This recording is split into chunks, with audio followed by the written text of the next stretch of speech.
Bismillahirrahmanirrahim. Assalamualaikum warahmatullahi ta'ala wabarakatuh. Alhamdulillah rabbil alamin, wassalatu wassalamu ala asyrafil anbiya'i wal mursalin wa ala alihi wa sahbihi ajma'in. Raditu billahi rabbil islami dina bi Muhammadin nabiy wa rasulah. Allahumma salli ala sayyidina Muhammad wa ala alihi wa sahbihi ajma'in. Allahumma anta rabbuna wa rabbuhu wa qulubuna bi'adi fa inna ma ta'lamu anta. Allahumma ighfir lana wa lahum rabbi zidna ilma walhamdulillahi rabbil alamin. Aku balik menjaga lisan daripada Tanbihul Ghafilin Abu Laith As-Samarqandi. Qala mu'allif rahimahullahu ta'ala, seorang hakim berkata, jasmani Adam terbagi kepada 3. Di anak Adam ini jasmaninya terbagi kepada 3. Yang pertama hati, yang kedua lidah, yang ketiga anggota-anggota badan. Dan Allah telah memuliakan masing-masing dengan kemuliaan sendiri-sendiri. Fatimah Muhammad.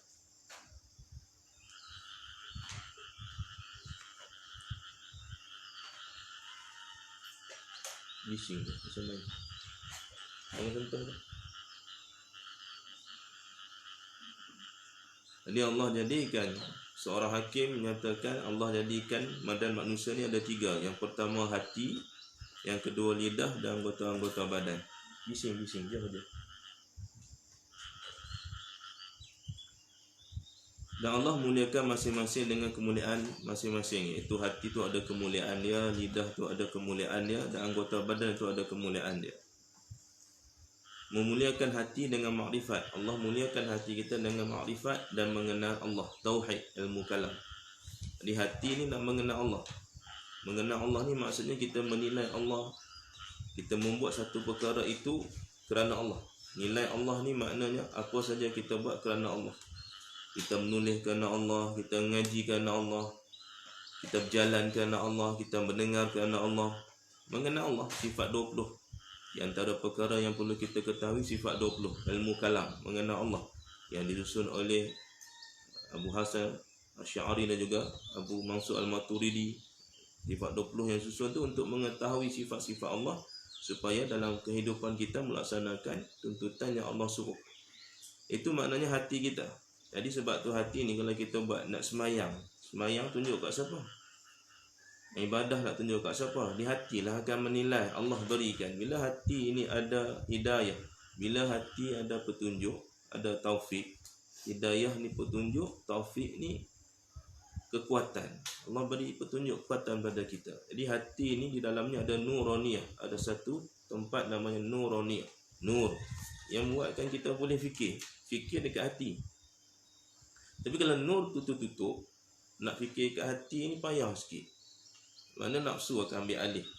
Nafsu ambil alih ni dia duduk kat hadapan nur. Bila duduk depan nur, dia payah. Patutnya nafsu duduk di belakang nur. Tapi kalau nafsu duduk depan nur, dia akan merosakkan kita. Lepas tu hati payah nak fikir dengan waras, hati payah nak fikir dengan keadaan baik. Kadang-kadang manusia ni dia boleh fikir, kadang-kadang dia nur duduk di hadapan. Tapi kadang-kadang manusia payah nak fikir, nur duduk di belakang, nafsu duduk di hadapan.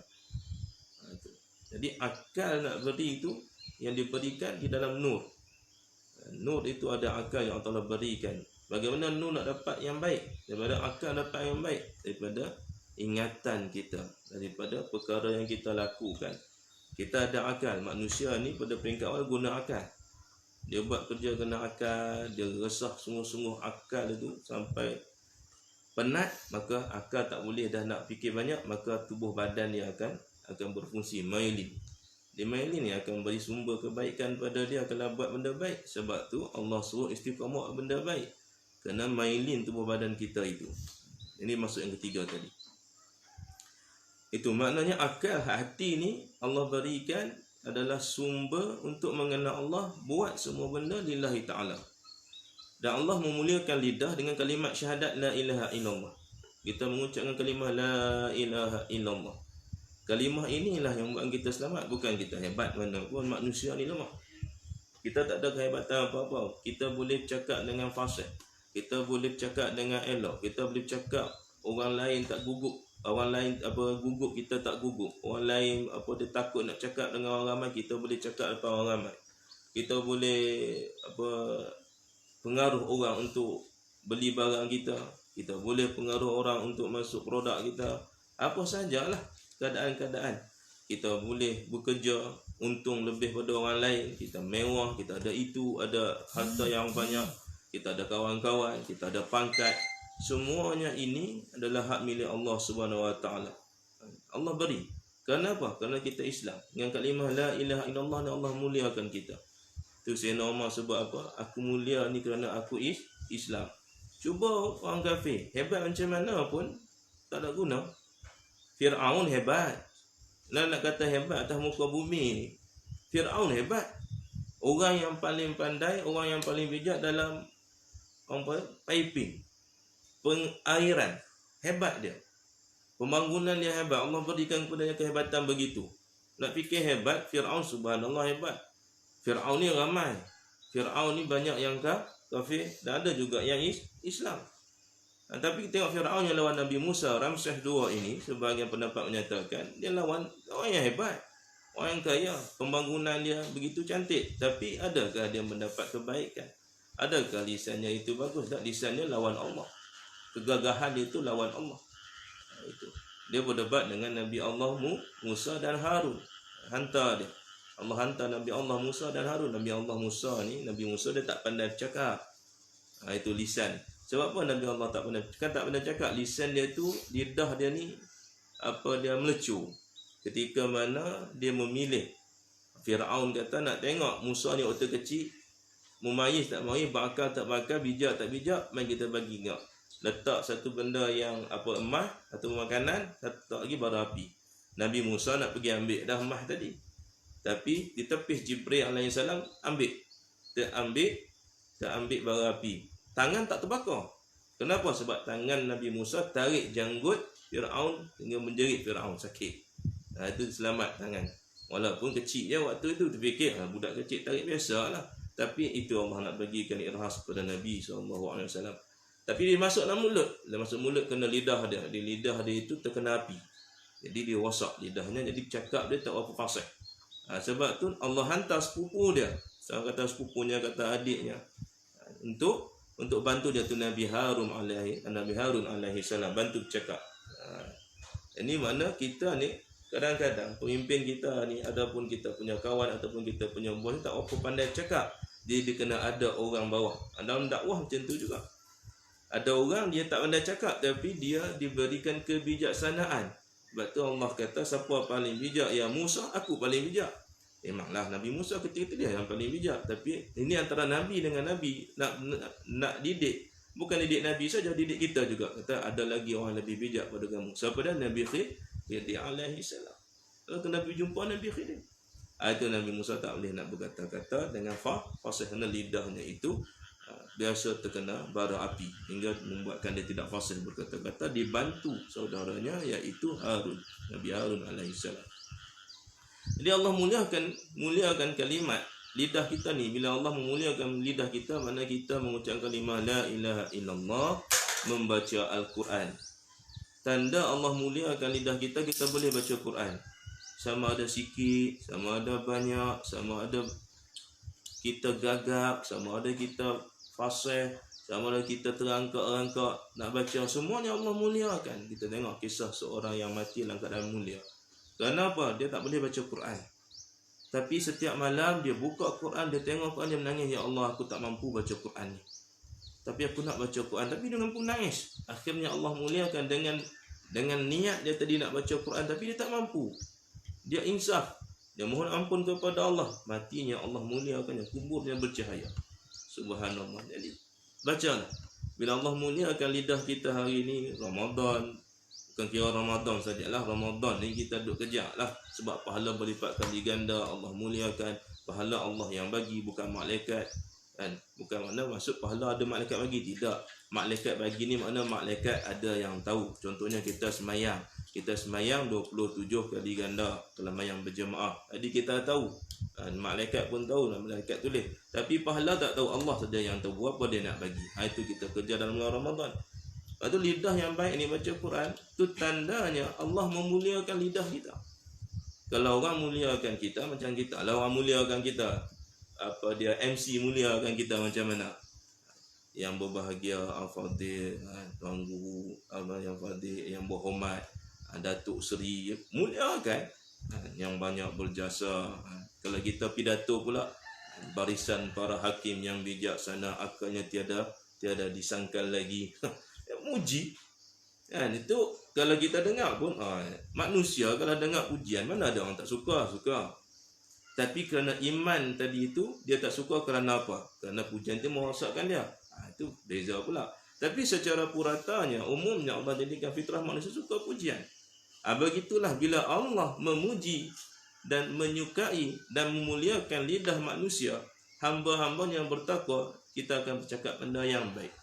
Lepas tu kita boleh lihat, kalau orang ni dia cakap benda tak elok, cakap benda yang ngumpat, cakap fitnah, termasuk yang menulis taib, apa semua itu, maknanya lidah dia Allah tak muliakan dia, hati dia Allah tak mulia. Bila Allah tak muliakan, na'udzubillah min dzalik. Macam kita lah Raja Agung, tapi istana, raja sendiri duduk depan pintu sambut kita, Allahu Akbar.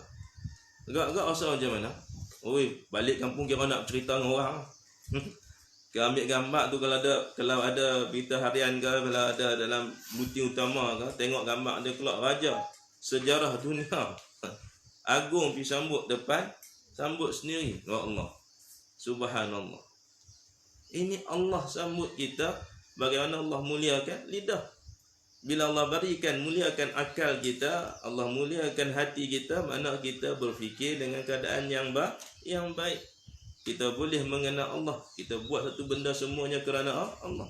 Dan Allah muliakan lidah kita dengan perkataan dengan baik. Baca Quran, memuliakan baca hadis, baca ilmu, zikir, macam-macam lah. Cakap, nasihat, semua itu.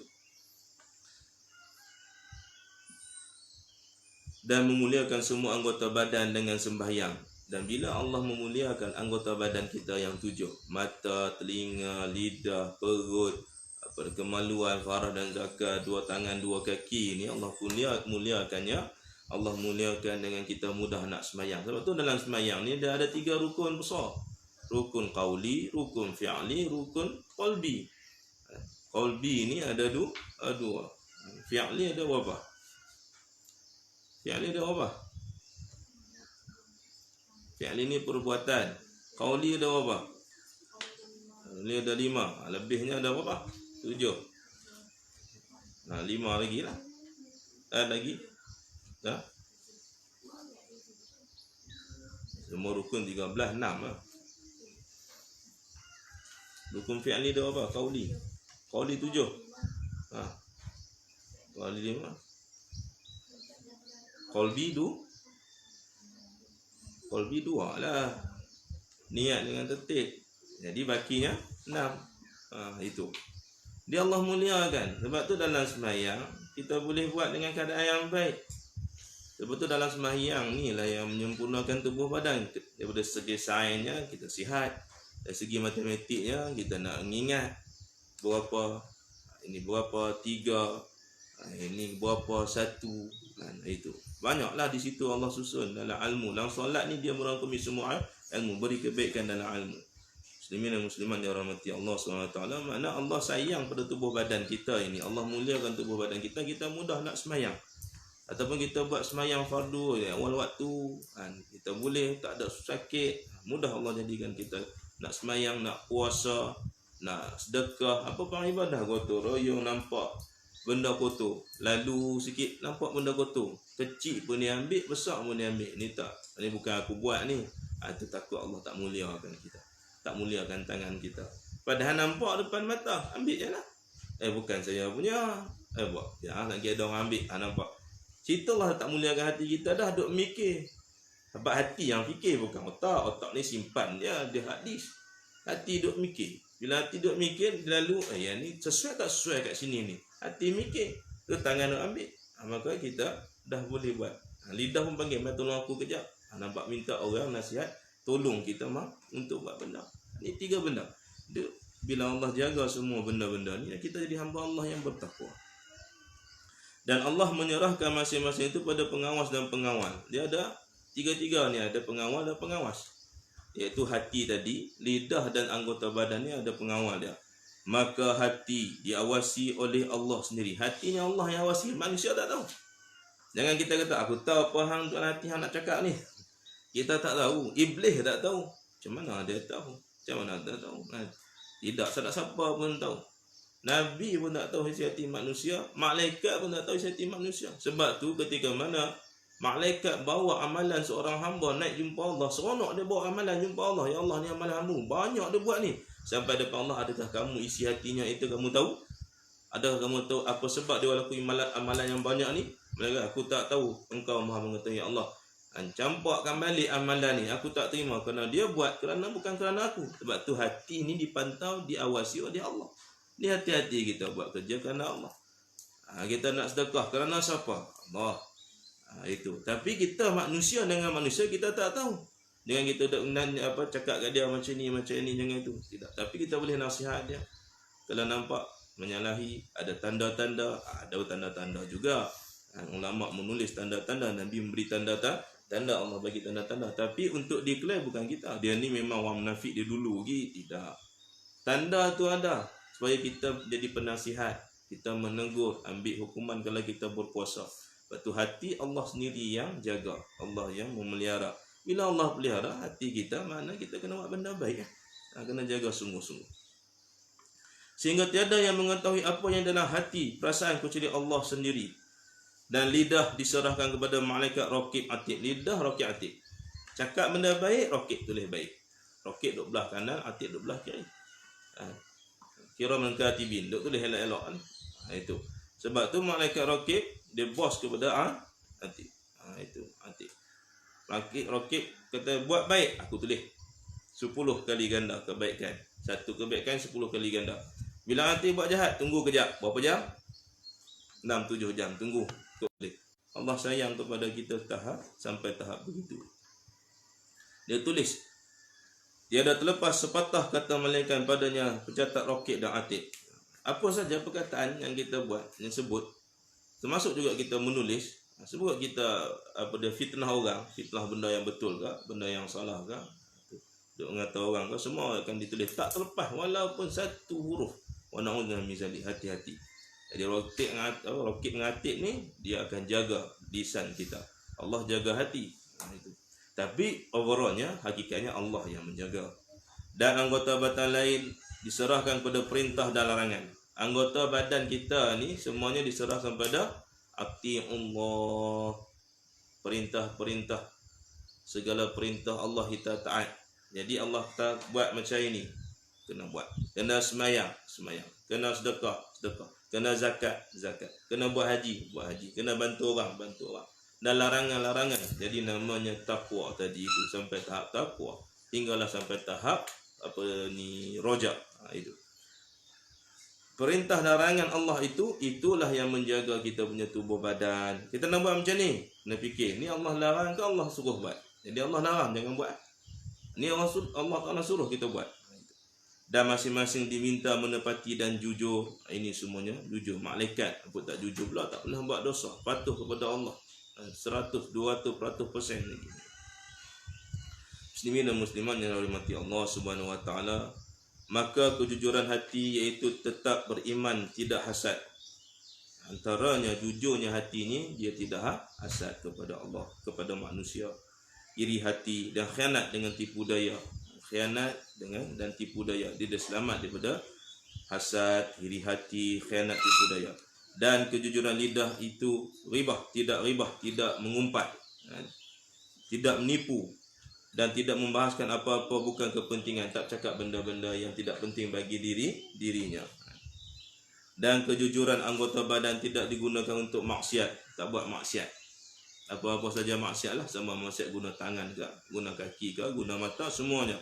Itu adalah dia punya masing-masing punya kerja. Tidak mengganggu orang muslim, maka siapa yang jujur hatinya seperti munafik, siapa yang tidak jujur sepertinya orang munafik, dan siapa yang tergelincir lidahnya maka ia kafir, dan siapa tergelincir anggota badannya maka maksiat. Orang yang hatinya ini tidak jujur, nampak Islam tapi hatinya tidak Islam, jadi sifat munafik. Tapi ingat, munafik di zaman kita dengan munafik di zaman Nabi berbeza. Munafik di zaman Nabi itu kata ulama, munafik akidah, memang akidah rosak. Munafik zaman kita ni munafik syar'i. Dia belum, kita tak boleh nak declare. Nabi pun ketika mana ditanya tentang orang munafik, Nabi tak kenal pun siapa orang munafik. Bila malaikat Jibril turun, Allah bagi perintah, bagi tahu pada Muhammad tentang orang-orang munafik, nama-nama sekian-sekian, barulah Nabi tahu ni munafik, ni munafik. Tapi Nabi tak bercerita ke orang. Nabi tak cerita kepada seorang sahabat pun, malaikat seorang dia Uzaifah ibn Yaman. Hanya Uzaifah ibn Yaman saja yang menyimpan nama-nama orang munafik. Sedangkan Nabi tak. Jadi Uzaifah ibn Yaman saja yang mengetahui siapakah orang munafik. Sayyidina Umar pun tak pernah bertanya kepada Uzaifah ibn Yaman. Dan bagaimana dia nak tahu? Bila Uzaifah ibn Yaman mati seseorang, dia tak pergi semayang, tak pergi uruskan jenazah, maka dia tahulah ni orang munafik. Begitu adab dan begitu jaganya Nabi, jaga sahabat pun jaga. Dan Nabi tak bagi tahu kat dia orang ni, dia tanya. Sebab nama orang munafik kita hari ini boleh declare orang munafik dah. Tak boleh. Walaupun ada sifat-sifatnya, kita nasihatkan dia. Itu. Anil Hasan qala nazara Umar bin Khattab ila syabin faqala ya syabu in waqaita syarra salasin faqat waqaita syarra syababi in uqita syarra lakika lisanika wa zabika farjika wa qabqabika batnika. Abu Hasan berkata, Umar Al-Khattab radhiyallahu anhu melihat pemuda, maka ia berkata, hai pemuda, jika engkau dapat menjaga bahaya 3 macam, maka engkau terhindar daripada bahaya kepemudaan. Jadi orang muda kata, hai pemuda, kalau kamu dapat jaga bahaya ni, ada 3 bahaya ni, maka kamu menjaga usia mudamu dengan mendapat redha Allah. Apa dia? Iaitu wanita syarak. Jika engkau menjaga bahaya lidahmu dan kemaluanmu dan perutmu, iaitu apa? Jaga lidah kita, jaga kemaluan kita, sama ada segi maruah ataupun farah dan zakar itu daripada melakukan maksiat zina dan sebagainya, dan perutmu supaya tidak masuk benda-benda yang haram.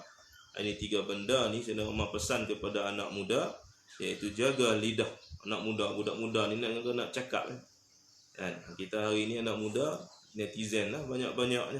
Benda yang kita tak faham, benda yang kita tak cerdik, benda yang kita tak jelas, ilmu tak tahu, tak faham. Kadang-kadang dia buat baru ngaji 2-3 tahun, dia tulis ilmu-ilmu, lepas tu kadang-kadang ilmu tu tak berapa nak tepat, tak berapa nak kena, hingga memberikan kefahaman yang salah pada orang-orang lain. Itu bahaya. Jadi kita biar betul ngaji, kita faham ilmu, tanya para guru, dah sahih apa semua. Kadang-kadang dia suka je menulis, terus menulis, tak ada masalah. Tapi kena nilai dulu, betul tak betul. Tanya orang-orang dulu, tanya orang yang cerdik pandai, orang pengalaman, orang tua-tua. Sebab kadang-kadang lidah kita ni, kita bercakap, orang suka dengan kita punya cakap, kadang-kadang salah. Itu berhati-hati. Ulama kata berhati-hati. Bagus jiwa seorang pemuda, tapi kena berhati-hati. Kalau ilmunya daripada kecil mak ayah dia ajar, itu tafadhal. Tapi kita daripada kecil jarang sangat mak ayah ajar tentang ilmu agama secara mendalam, hanya sekadar-kadar saja. Di lidah kita kena jaga, kemaluan kena jaga, perut kena jaga. Luqman Hakim, seorang hamba sahaya dari Habsyah, Ethiopia.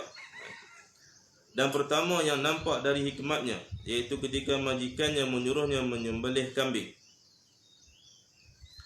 dan minta kepadanya supaya diberikan kepada sebaik-baik yang ada di kambing itu, maka ia menghidangkan kepada majikannya hati dan lidah. Kemudian di lain hari ia disuruh menyembelih kambing dan minta supaya menghidangkan apa yang paling busuk dari bahagian kambing itu, maka ia menghidangkan hati dan lidah. Maka ditanya oleh majikannya, Saya minta yang terbaik, maka engkau hidangkan hati dan lidah. Dan kini saya minta yang terburuk daripada kambing, maka engkau hidangkan hati dan lidah juga. Jawab Luqman, di dalam badan tidak ada yang lebih baik daripada kedua anggota ini. Jika baik dan tidak ada yang lebih busuk jika rosak dan busuk. Ini nak sebut, kan Nabi ada sebut kepada kita. Minta. Luqman Hakim seorang hamba saya di Habsyah. Minta. Luqman Hakim ni dia orang kulit hitam, Ethiopia. Jadi tuan dia minta sembelih kambing. Bila sembelih kambing ni, sejarah cerita Luqman Hakim ni panjang. Dengan kata dah, dia orang ahli hikmah. Kenapa jadi hamba? Kita tak tahu. Ada Allah nak jadikan kefahaman pada kita. Satu ketika tuan dia minta tolong sembelih kambing, bagi bahagian paling bagus sekali daripada kambing tu, dia bagi hati dan lidah. Esoknya pula, okey, hari ni aku nak bahagian yang paling buruk sekali, yang tak elok. Dia bagi hati dan lidah. Dia kata kenapa dua-dua ni? Baik pun hati lidah, buruk pun hati lidah. Kerana kalau baik hati dan lidah, maka baiklah semuanya. Tapi kalau jahat hati dan lidah, habis. Wa na'udzubillahi min dzalik. Jadi kita kena hati-hati benda ini. Rasulullah SAW ketika mengutus Muaz radhiyallahu anhu ke Yaman, Muaz berkata, "Ya Rasulullah, nasihatilah aku." Maka Nabi SAW menunjuk lidahnya, yakni jagalah lidahmu. Nabi buka dia punya mulut, lalu Nabi tunjuk lidah dia. Nabi kata apa? Yakni jagalah lidahmu. Nampaknya Muaz menganggap itu remeh. Takkan lidah aja. Ini. Tengok macam tunjuk lidah saja. Ni yang Nabi nak ajar kita. Maka ia berkata, "Ya Nabiullah, nasihatlah aku." Nabi SAW bersabda, "Celaka engkau." Nabi tu, celaka engkau. Wa na'udzubillahi min dzalik. Apa engkau kira orang-orang yang terjerumus dalam neraka Jahanam itu kerana mukanya? Adakah orang masuk dalam kubur tu kerana muka dia hodoh? Muka tak cantik? Masuk dalam neraka ni semua muka dia tak pakai maskara kah? Tak pakai kupu putih kah? Tak pakai Malaysia nak gincu semalam tu. Adakah tak pakai benda tu? Tidak. Muka dia bercoreng ke lanun ke. Kalau pada lanun lagi mata bukan satu je tutup, dua-dua tutup kan. Itu. Pakai topi bertingkat-tingkat, adakah macam itu? Tidak. Dia orang yang masuk neraka ni bukan sebab muka dia tak cantik atau muka dia terlampau cantik. Orang masuk neraka ni bukan sebab tubuh badan dia bengkok ke, tubuh badan dia lurus ke. Bukan sebab dia ni dia pakai baju cantik ke. Macam orang-orang Mesir kuno masuk syurga bila orang tu kaya. Sampai depan malaikat, dia kata, malaikat tanya, "Ada berapa banyak harta kat hang?" Kata, "Aku banyak emas." Boleh masuk syurga.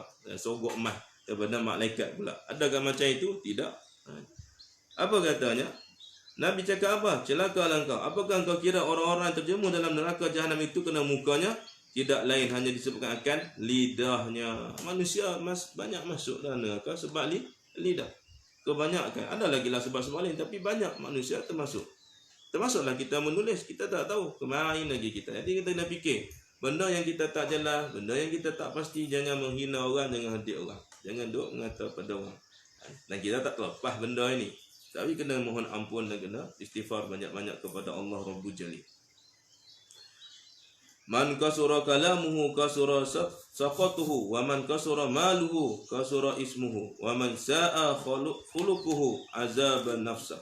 Abu Hasanul Basri berkata, siapa yang banyak bercakap banyak salahnya, dan siapa yang banyak hartanya banyak dosanya, dan siapa busuk akhlaknya menyiksa dirinya sendiri. Siapa banyak cakap banyak dosa. Macam Nabi sebut, siapa yang banyak berkata-kata maka banyak salahnya. Siapa yang banyak salah banyak dosanya. Siapa yang banyak dosa fannaru aula bih, maka nerakalah lebih utama baginya. Ada Nabi sebut, sebab tu jangan cakap banyak, melainkan pada tempat yang perlu, tempat yang sesuai, tempat yang layak dan hak padanya. Itu. Tapi orang yang tak ada hak untuk cakap banyak, jangan cakap banyak. Kadar-kadar yang perlu lah. Sebab tu Nabi cakap kadar-kadar yang perlu, tempat-tempat yang perlu. Orang tanya baru Nabi jawab. Nabi tidaklah cakap benda yang tidak bermanfaat, selainkan semuanya bermanfaat. Dan siapa yang banyak hartanya banyak dosanya. Banyak harta banyak dosa. Tengok kisah seorang penerbang pokok. Seorang penerbang pokok, kerja je terbang pokok, suami isteri. Suami isteri terbang pokok. Tiba-tiba ada seorang raja, dia nak mati, banyak kaya harta, dia kata apa kepada kerabat dia, aku nak mati. Dalam aku mati ni, aku bagi harta semua. Kata, tapi dengan syarat siapa yang nak hantar aku ni kena teman aku dalam kubur. Semua ahli kerabat dia sama tak nak. Mana nak duduk dalam kubur? Dengan kata dalam kubur, duduk tepi kubur kita tak mau. Lihat, malam ni pergi tidur kat kubur. Ramai-ramai Ustaz Fatin duduk kubur sebelah. Nama dia juga. Bin lain lah. Boleh duduk. Ada cahaya, ada lampu apa semua, dia duduk tengok. Aku rasa tak tidur dah kat situ. Memang berzikir panjang. Kalau dia tidur dia pingsan. Itu. Kita ni takut. Sebab dia kecil tersebut. Baca Quran dah. Tu imam besar dah. Tapi nak lalu malam-malam buta, tak apalah Ustaz, saya sanggup duduk sini dulu lah, saya balik. Itu imam besar tu. Kalau imam tak besar, yang bukan imam, yang imam apa dia yang dijadikan imam tanpa tauliah dalam PKP ni pun ramai. Jadi maknanya lidah kita ni. Jadi raja kata, boleh. Siapa nak harta aku boleh bagi semua dengan syarat teman aku. Seorang kerabat dia tak mahu. Lalu dia kata tulis surat pada rakyat, siapa yang boleh teman aku bagi separuh harta aku. Bila semua tengok tu teman dalam kubur, semua takut. Tiba-tiba sampai cerita tu dekat bini si tukang kayu tadi tu. Dia kata, bang, ni peluang kita, ni susah dah. Asyik-asyik masuk hutan cari kayu, jual kayu apa ni? Kayu api RM8 sangat dapat. Kaih pagi makan pagi, kaih petang makan petang. Malam tak kaih sebab tak nampak gelap. Lalu dia kata, abang tengok betul juga, aku masuk hutan malam siang relax je, tak ada apa, takkan aku buang pun heran apa. Dia kata 40 hari yang duduk dalam tu. Dia kata relax tak apa, pergi. Lalu dia pun pergi jumpa raja. Dia kata, aku akan teman kau dalam kubur dan pastinya separuh harta dapat kau. Ya, perjanjian sekian-sekian. Dia pun bila matinya si raja tadi pun, raja masuk dalam kubur, maka ada satu tangga masuk, dia pun duduk dalam tu, orang tutup ke atas. Jadi dia pun dalam tu. Dia orang suruh lah makan semua dalam tu. 40 hari duduk. Hari pertama duduk, takdir Allah Subhanahu Wa Taala, turun malaikat bukan nakir kan. Bukan nakir, tanya soalan. Tapi tanya soalan pada si mati raja tadi, dia pergi kat dia. Pergi kat dia. Hang siapa? Kata, aku ni tukang kayu. Nak teman raja ni 40 hari sebab janji nak bagi harta. Tu apa? Ni kapak buat apa? Takutlah apa-apa datang ulak ke apa, senang aku nak kata. Kapak tu dah apa? Apa dia kapak tu siapa punya? Aku punyalah. Okey, malaikat naik. Hari kedua datang tanya lagi. Tu apa? Kapak tu siapa punya? Aku punya. Beli kat mana? Beli kat mana pun tak. Beli sekian-sekian.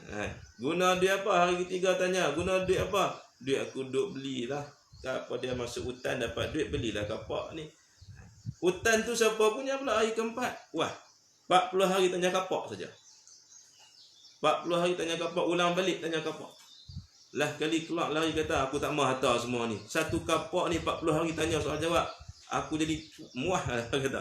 Hidup, mati tak kira lagi. Kita ni bukan kapak. Macam-macam dah. Itu. Tanya satu persatu. Lepas tu harta yang banyak dan tidak dilakukan dalam keadaan hak harta itu, sedekah, bantu orang, buat kebajikan, maka Allah akan ditanya. Dan siapa yang busuk akhlaknya menyeksa diri sendiri. Busuk akhlak ni mazmumah lah. Sebab tu Imam Ghazali ni tasawuf kena ngaji. Kalau orang ngaji tentang syariat, tentang fiqh, tapi tak ngaji tasawuf, maka dia akan jadi sesat dan menyesatkan orang lain.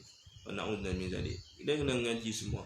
Tauhid, fiqh, tasawuf, fiqh. Tauhid ni akal, tunjang dia. Tasawuf ni batang pokok untuk menguatkan dia, benteng dia, kekuatan apa semua kat situ. Fiqh ni furu', cabang-cabang, batang-batang pokok yang banyak macam-macam. Puasa lagu ni sah tak sah, puasa lagu ni sah tak sah. Itu. Jadi 3 ilmu ni yang paling wajib sekali dipelajari bila kita ni dihidupkan oleh Allah. Bukan ilmu lain. Kita tak sibuk ilmu lain, ilmu cari duit atas muka bumi. Duit ni Allah Ta'ala dah bagi awal-awal, sebelum kita tak kerja pun Allah Ta'ala bagi. Cuma kita ni disyariatkan untuk bekerja. Kita bekerja kerana Allah suruh, bukan nak cari duit. Kita tak kerja pun Allah Ta'ala bagi duit. Sekarang ni kita tak kerja pun, ramai orang tak kerja, duduk kat rumah PKP. Bukti keimanan kita kepada Allah. Allah nak tunjuk kebesarannya. Satu Malaysia ni bukan, maknanya 80% tak kerja pun duduk rumah. Yang ada kerja lah. Yang kerja kita katalah 50% yang kerja sendiri. Kalau tak kerja tak duit. Tapi ada tak rezeki dia? Dia tak kerja, duduk rumah kan. Bini tengok muka dia tengok muka bini, daripada muak sampai tak muak, muak balik. Kan?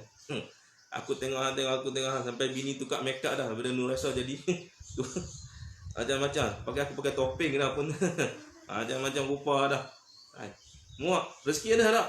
Telan kat situ juga, makan kat situ juga, yang susah pun makan juga. Ini Allah punya kekayaan, kemuliaan. Kerja ni adalah satu syariat Allah suruh buat. Ada pun rezeki itu semua Allah Ta'ala bagi kepada kita. Ini kekuatan keimanan yang Allah beri, nak tunjuk pada kita. Allah akan beri. Bagaimana cara Allah beri? Hak dia. Sama ada pemerintah bagi, sama ada orang kawan jiran kita tolong, sama ada jumpa kan, mana tahu kan, dah tak tahu sangat. Tengok ada kayu ubi apa, pokok kayu apa, ubi kayu kat luar tan. Gali ada, gali kayu, kayu pula. Gali ubi kayu, cabut ubi kayunya ada, bawah ubi kayu ada emas pula. Allah berikan. Mari aku tak teringat langsung nak gali sebab waktu tu dia tak susah, beras ada apa lagi. Yang ni mungkin ada beras tapi PKP duduk dalam rumah, jadi dia suka makan ubi. Kalau pergi kedai mari ada ubi, boleh makan ubi rebus apa semua, ubi kayu rebus lah. Ni kata belakang rumah kita ni tengok ubi kayu tu dah 4 tahun dah. Tu dia lama tak lama 4 tahun. Mari kita pergi gali kan, buang terbiak, teringat kecil-kecil dulu, ambil ubi kayu bakar. Bakar sampah, lepas tu bakar sekali dengan ubi kayu, makan dengan ubi itu. Habis satu muka jadi askar. Itu berceloreng. Jadi dia pun gali. Tak ada Allah Ta'ala gali-gali, ubi dapat, emas pun dah dapat, belian pun dah dapat. Dan Allah nak bagi pada kita tu hak dia. Ini kebesaran Allah Subhanahu Wa Ta'ala.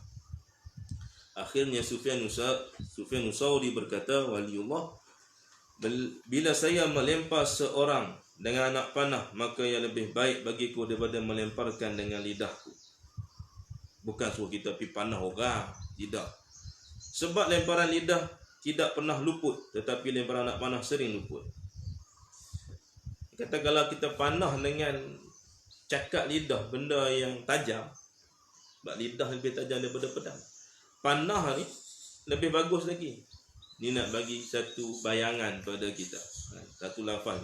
Bukan suruh pergi panah orang, tapi kata dia panah dengan lidah bagus panah lagi. Sebab panah kalau kena kadang-kadang tak kena tepat. Kalau panah orang tersasar, kalau kena pun boleh rawat. Tapi kalau lidah sekali dia panah kena pada orang tu kata sampai mati aku ingat. Sampai mati ingat. Panah ni dia boleh ngelak lagi. Lidah orang boleh ngelak. Boleh ke? Tak boleh ngelak. Orang maki hamun sekali orang kata, oh dia memang sampai ke sudah kita ingat orang. Ingat dia. Bukan dia saja ingat, cucu cicit dia ingat. Kami ingat apa dia kata untuk kami dulu. Oh dia, pada hatuk dia yang kena kata. Tapi cucu dia ada ingat. Tak nak sabit apa-apa pun. Ini kata 7 keturunan dendam ni. Buktinya Aus dan Khazraj. Apa berlaku? 200 tahun. Benda kecil saja, lidah saja. Tapi berlaku kerosakan, berperang, tumpahkan darah 200 tahun hingga Nabi menyatukan kembali. Wallahu a'lam. Yang baik itu daripada Allah Subhanahu Wa Ta'ala. InsyaAllah disambung.